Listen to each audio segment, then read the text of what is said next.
एक दिन आपने सत्संग में प्रण किया था कि बुधवार और शुक्रवार के दिन ही आपको करना, तो ये क्या पाप में है या फिर? देखो, एक हमारे धार्मिक अनुशासन है।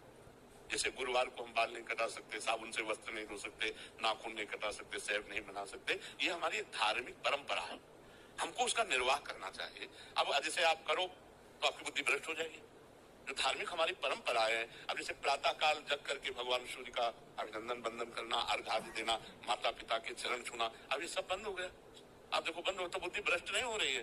कौन शांति से जी पा रहा है? माता पिता बेचारे बड़े बूढ़े, उनको कोई अनाथालय भेज रहा है, कोई धक्का मार के घर से बाहर कर रहा है, और वो जवान होकर के और इतनी समस्याओं में फंसते चले जा रहे हैं कि फिर परिणाम पत्नी कहीं और भाग रही, पुत्र कहीं और जा रहा है। ये सब क्या हो रहा है? पूरा विस्फोट है ना। नहीं, गृहस्थी कितनी आनंद में व्यतीत हो सकती है यदि हम धर्म से चलें। तो हमारा जो धर्म अनुशासन शास्त्र है, हमको उसके अनुसार चलना चाहिए। जब हम बृहस्पतिवार को या जिन दिनों को निषेध किया गया है उस दिन वो कार्य करते हैं तो हमारे पुण्य क्षय होते हैं, और पुण्य नाश होगा तो पाप बढ़ेगा, पाप बढ़ेगा तो दुख बढ़ेगा, समस्याएं बनेगी, चिंता बनेगी, दिमाग फंसता चला जा रहा है, हर समस्या में फंसता चला। क्यों? क्योंकि एक सिस्टम धर्म का जो है उसका आप उल्लंघन कर रहे हैं। ऐसा नहीं है।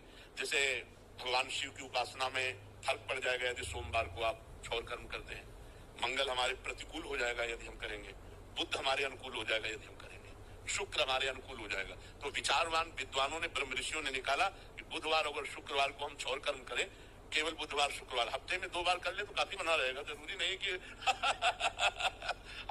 अच्छा। और फिर एक उसमें निष्कर्ष निकला कि अगर गुरुवार को केवल छोड़ देते हो और दिनों करते हो तो उतनी हानि नहीं है।